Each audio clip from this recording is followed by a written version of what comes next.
Hello, good evening, and welcome to the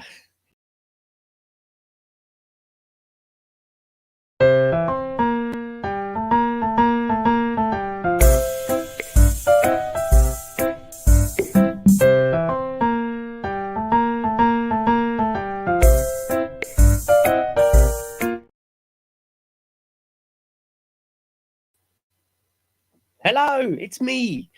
Don't know where that week went. Anyway, there you go. Welcome to UK Comedy Channel and UK comedian Adrian Doughty. And today we have a guest, a bag of energy, an absolute bag of energy. Someone I've had the pleasure of knowing for the best part of 25 years and had loads of fun and games with him. Without further ado, let me please introduce you, the one and only Marcus G. Give him a round of applause. Hello, Adrian. How are you? I'm better for looking at you. I thought we were going to be all official here. My name's at the bottom of the page, Marcus Hamilton Gibson. I don't think I've ever called you that. Well, there you are. If you don't start calling me it, I'm going to have to sue you. Dear. Listen, thanks for joining us on our first little live. I know you're there doing your charity work at a homeless unit. So if you get a natural interruption, we'll all be fine. We're in the warm, in the dry. So you feel free to go and deal with whatever it is. Everyone will understand. So that's great. No problem. So it's all happening for you right now. I understand you've wrote a new book. Yes. I spent about last year or so writing a book about my life in football, show business, charity work, and celebrity encounters. Oh, there it is. Look at that with the technology buzzing with the bees. Fantastic. Yes, that's it. Yes, it seems so funny to see the cover because I haven't shown it to that many people yet. But, you know, hopefully we will be ready to go soon. Does that mean we got an exclusive? It looks like you're the first people to actually have it. So the Comedy Channel will be well ahead of the game on this one. Well, I'm not a, dyslexic comedian. I'm not going to say that reading, writing, and arithmetic is one of my strong points. But having read a chapter on that, I thought it came across absolutely fantastic. Did you know you had such talents? Well, I tell you, when I discovered that I had some talent, I went back to school to study performing arts full time for a couple of years. And I graduated with a cap and gown, which I'd always sworn I'd do when I was younger. And while we were there, we had several writing tasks to do. And especially nowadays with the technology and spell check and all that kind of thing, if you've got a good imagination and you're comfortable with words, you know, it's obvious that you're going to be able to write. So the more I did of it, it seemed that I could do it. So I thought, I'm going to write a book about my life story. And here we are. Well, Marcus Hamilton Gibson with your little hat and your university. Woo, woo, woo. That's it. That's it. Brentford to Hollywood. I mean, university, that's some good stuff, isn't it? Yeah, it's very good stuff. Been a bit of a challenge. What I've done, I've written 42,000 words, and I'm collaborating with a dear friend of mine who lives in LA, Sandro Minetti, and he has just won a national award for journalism in Los Angeles, and he is the presenter for the BBC and CNN on Oscars night when they go live to the theatre there in Hollywood. He's the one that's sort of talking to you and telling you what's happening and who's winning what. I was actually at the Hollywood breakfast networking morning, and one of my favourite breakfast wrap that they do in an amazing restaurant, which name just escapes me right now. Something like it begins with a C. I can never pronounce it. Is it Gioni's? I think so. Yeah. Yeah. Beautiful place, isn't it? Oh dear. I came back there a few pounds heavier. I don't mind telling you. But so you got the right guy behind you, and you're going out to see your agent, aren't you? Your acting agent. Did I pick up on the? Yes, I'm going to see Roger Rose, who is one of the directors of American Models and Actors in Newport Beach, and he acts as my agent out there. So hopefully we'll be putting a few things together, and I'll talk to Sandra about his involvement and how exactly we're going to be working together. And of course, we went out the other night to the Soho Film Awards. That was that was fantastic, wasn't it? We went to there. The Soho London Independent Film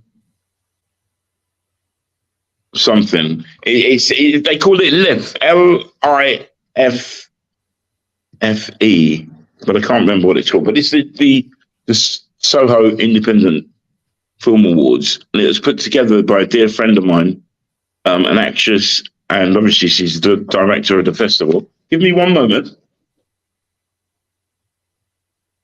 And why Marcus goes to, as I say, he's got a great heart. He's there. He does one night a week at this homeless hostel, making sure that, especially this time of the year when it's wet and rainy and out there. And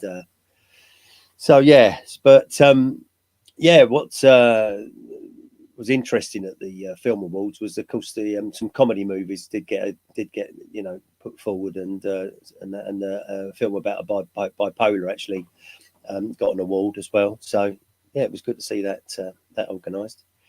It was great to see some of you. I was invited down to the Blind Beggar on Saturday to entertain and do the auction. I was so sad. I was so sad that I missed that. No, we were just filling in. I was only talking about you. Don't worry about it. Anyway, well. No, I was sad that I missed the event on Saturday.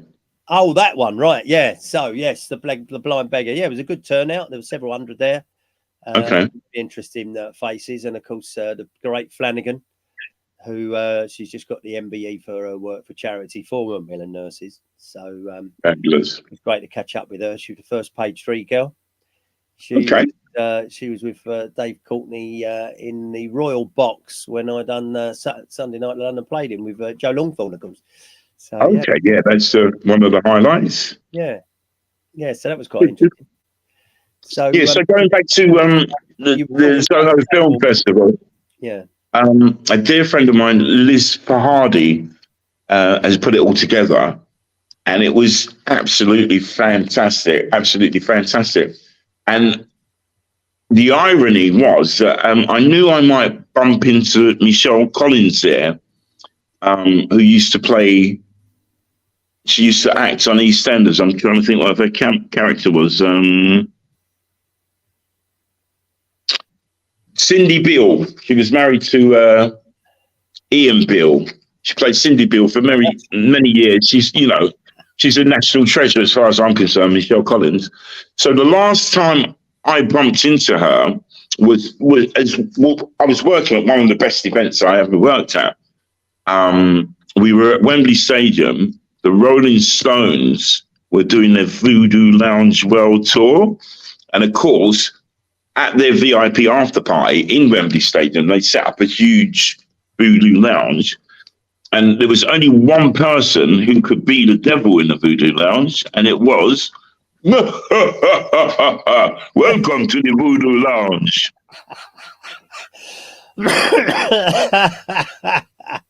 Talking about your characters, you. But hold on, let me finish that story. Can I finish that story? Yeah. So, at the Rolling Stones Voodoo Lounge World Tour, they did 3 nights, and on the very final night, I remember talking to Michelle Collins, and we started mimicking accents, and she and I were both doing Liverpool accents, were absolutely brilliant. So when I bumped into her and reminded her, she said, "Oh yeah, I remember that." And I've written in the book that I met the Australian singer. What's her name? Kylie Minogue. Kylie Minogue, and she said, "Yeah, I remember chatting to Kylie backstage as well." So it was good after all these many years that we both got similar memories. And of course, I was talking to you about her, and you went, "Yeah, she's behind you." Yes, of course. Yeah. It was funny, wasn't it? So I know you were pushed for time because you're, you're so busy. So let's move on to the Leicester Square Theatre, which I think was a highlight that I missed, of course. But I'll let you share that little information. I was otherwise busy, just sort of trying to stay alive, of course. But you enjoyed that, didn't you? With what do you call your German character? It adds me an absolute fit. General Wolfgang von Schwarz. Yeah, good evening and welcome to the show. My name is Wolfgang von Schwarz. I am the #1 comedian in all of Click Germany. And it's funny, where I am, the people outside are probably wondering what's going on. We've got comedy within comedy here, haven't we? For those that don't realise, Marcus is about, 6'4"? Something like that? 6'3". 6'4" with a blonde German wig on and a German army officer, boots to boot. And your funny little joke, which I've heard 1,000 times, and I'm expecting everyone else has it, but nobody tells it like you do. So can we have that one? I bet you know what I'm going to say. How I open it up. Yeah, good evening, welcome to the show. My name is Wolfgang von Schwarz. I am the #1 comedian in Click Germany. And then when we did it at Leicester Square Theatre, they were crying. I had to stop. You weren't there. No. And then I'll go, when I was younger, I was in the Deutsches Bundesheer. That, for you Dummkopf Englanders, is the German army. One day, the commandant said, Wolfgang, did you see me? Sorry, Wolfgang, I did not see you at camouflage trainings this morning. The commandant, I said to him, thank you very much, sir. Did I make that up a bit? I did put you on the spot. The other line is, put you on the spot. The commandant said, Wolfgang, you are an enigma. I said to the commandant, there is no need to be racist, sir.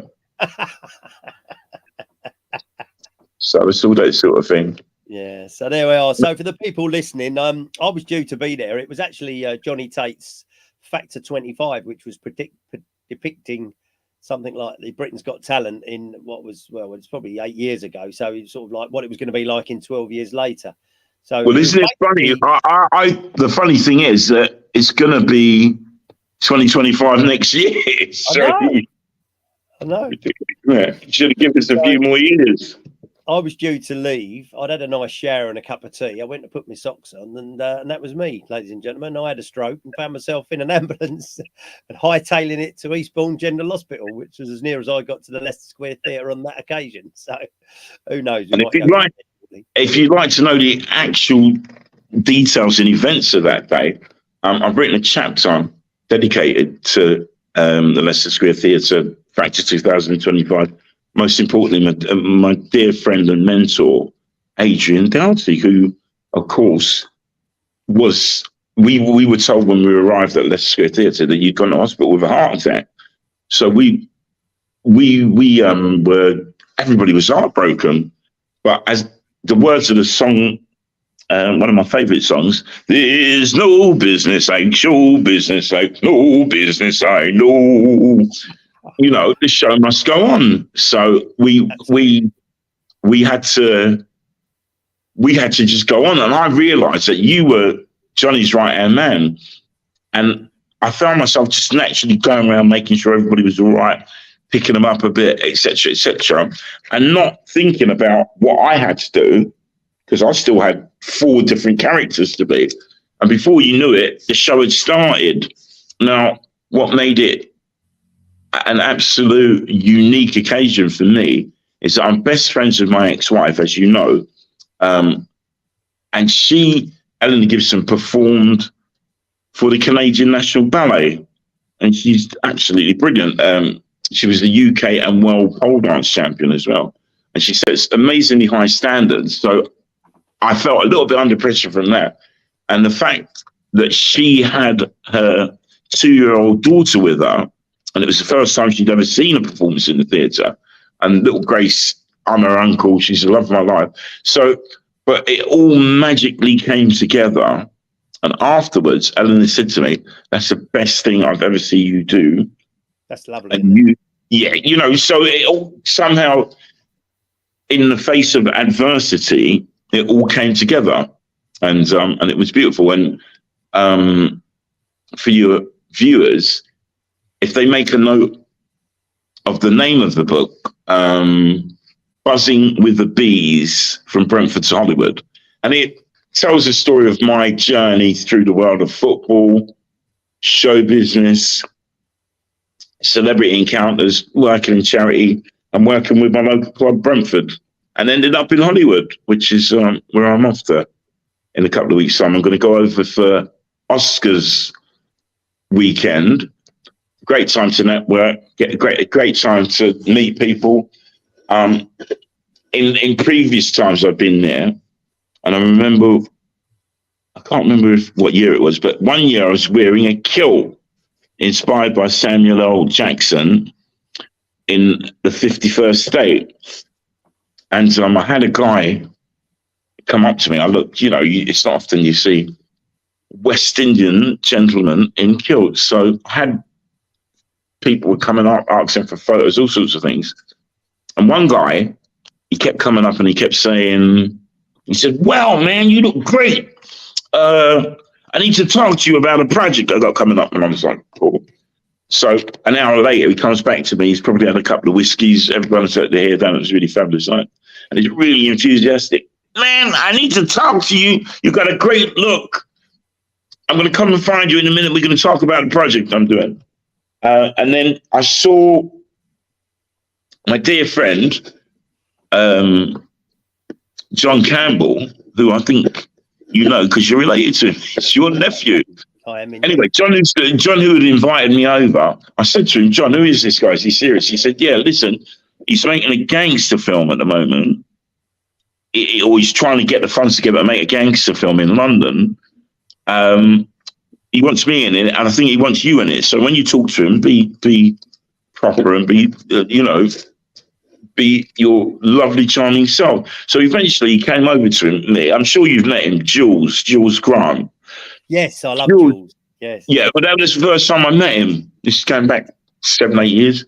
So he says to me, he says, "Now you got to imagine when I'm very good at accents. I don't need to blow my own trumpet, but everybody, I can do a smorgasbord of accents. So when I'm in LA, I tend to become awfully well spoken, you see, because I've noticed over the years that everyone absolutely loves that accent. So I'm speaking to him like that.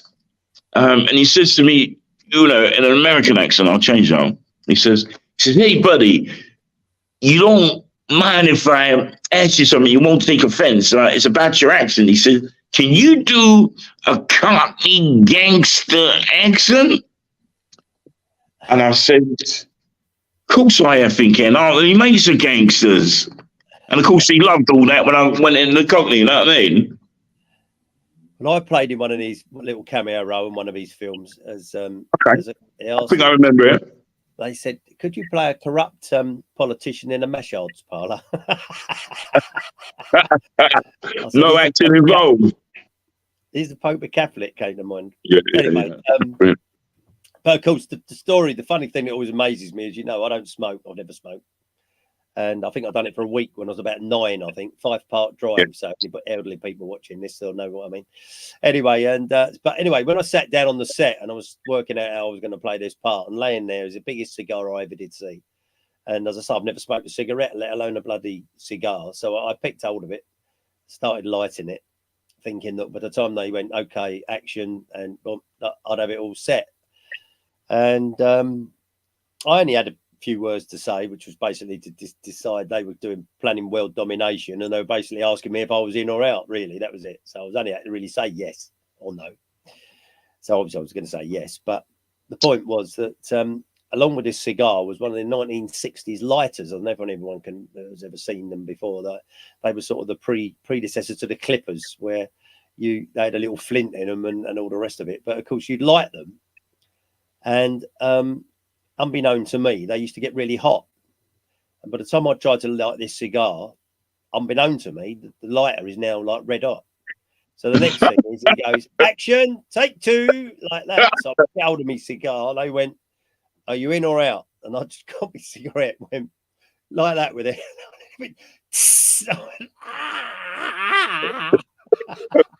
I didn't. It was really professional, and I just done it all.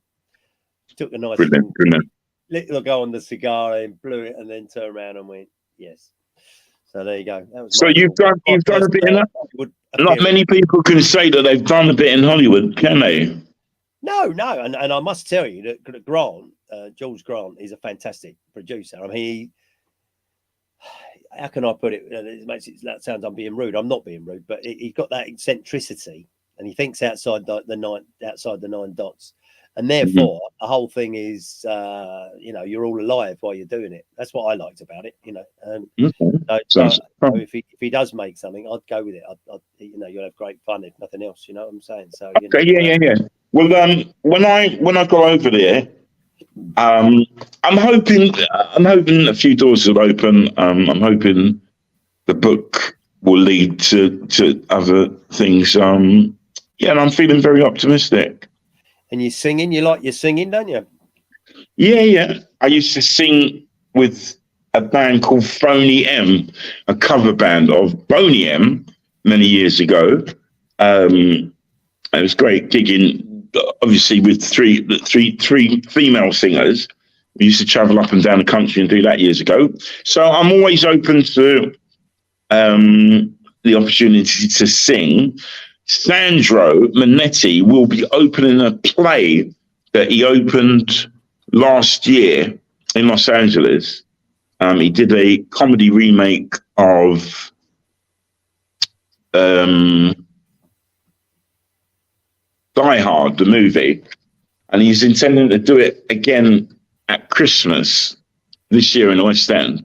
And hopefully I should have a role in that where I will be singing. So your viewers will get a chance to come and watch me in the West End, hopefully, this Christmas.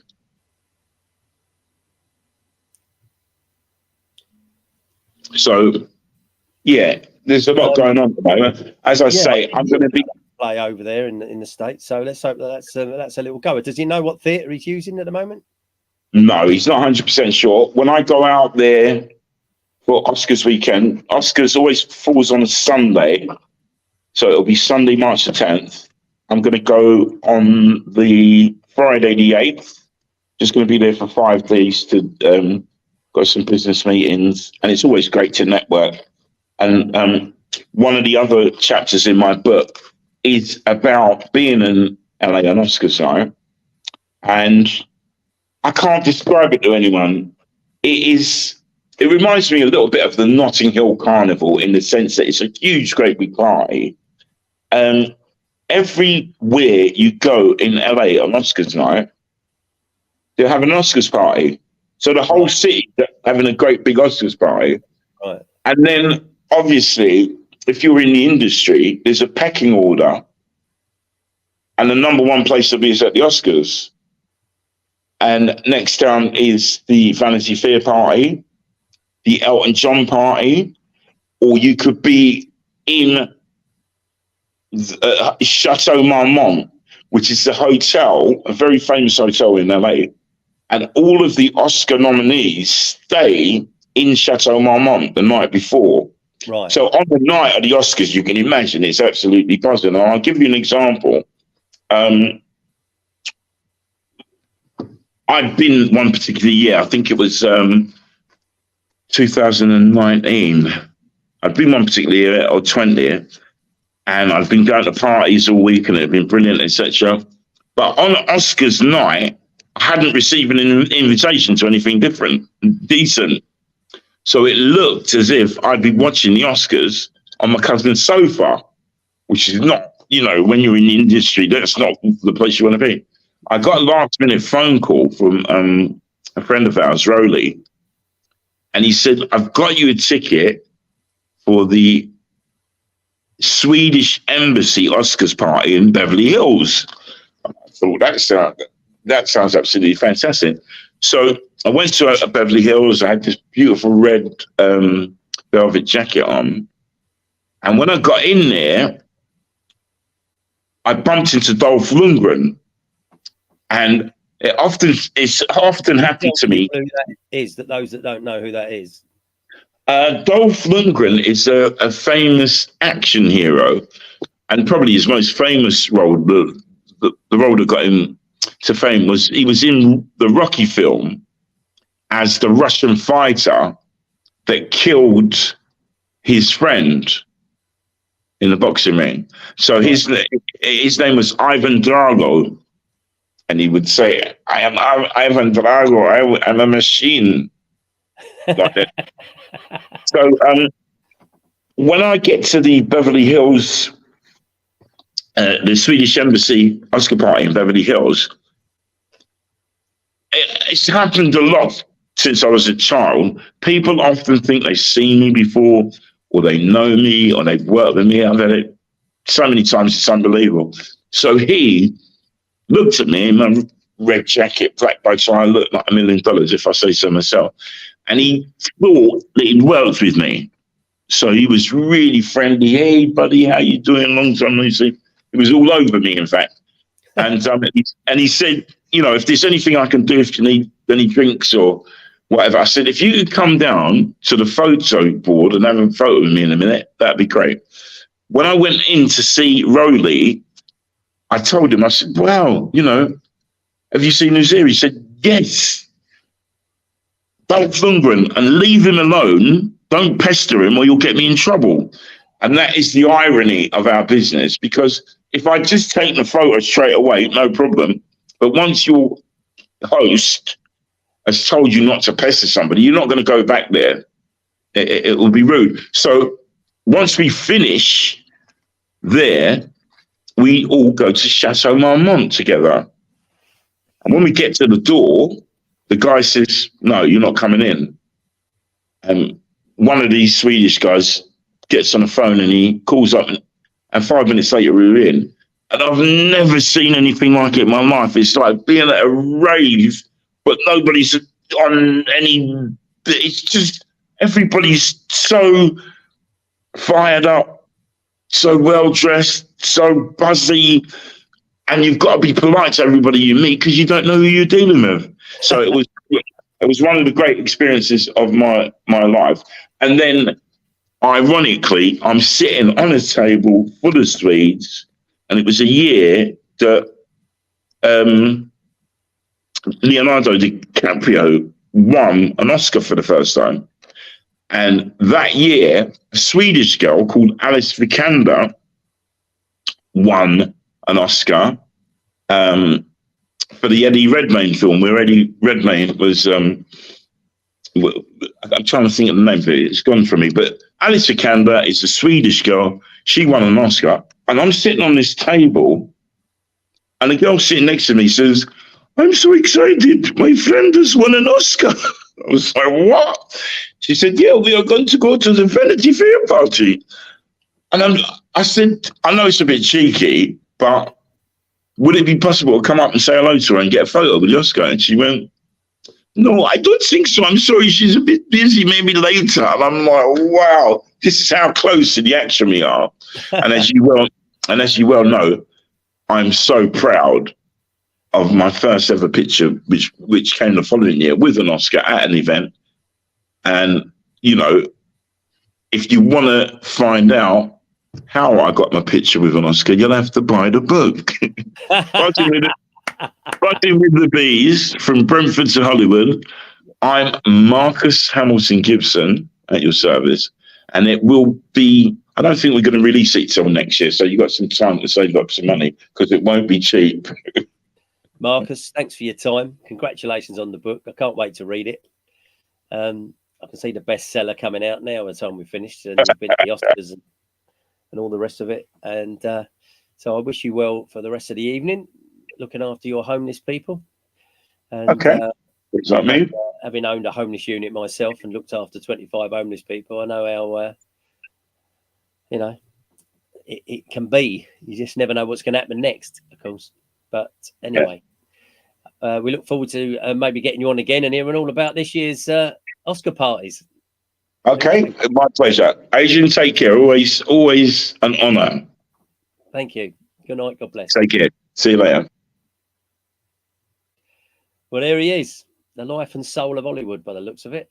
Dundren and God dear, absolutely heart of gold, absolute heart of gold. So there we are. Well, we're going to call it a day for tonight. Thank you for watching.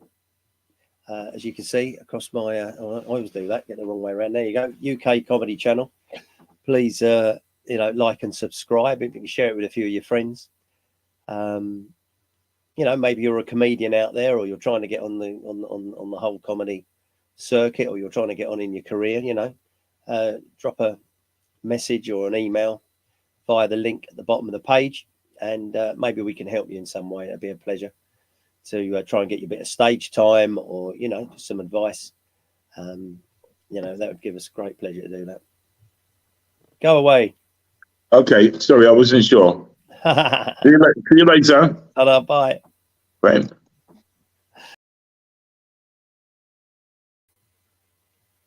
That was funny, wasn't it? Anyway, there we go. He was only going to do 15 minutes and we've done half an hour, ladies and gentlemen, so we've done well. But yes, as I say, if you're a comedian, you know, drop us a line. You know, maybe you want to come on and tell a couple of gags. If you've got your favourite joke, anything like that, we'd love to have you on. And we do a little short with you. Obviously, you can put, you know, your telephone number if you want to do that, or your social media details.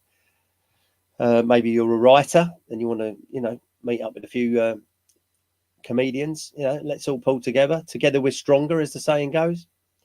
But for tonight, whether you're on Twitter, Facebook, or the UK Comedy Channel, it's been great to have you with us again tonight. So we look forward to seeing you in the future, where we will be interviewing the great Danny Blue, comedian, the gentleman that some 40 odd years ago started the Naked Balloon Dancers, the Oddballs, that travelled the world and done just about every national television channel there is. So I know that's going to be a fun time. And I spent about 20 plus years running around with him. So I know there's some funny stories there. So we look forward to seeing you. So as we like to say at this point, let's hope we all live to see the end of the DFS sale. Good night. God bless.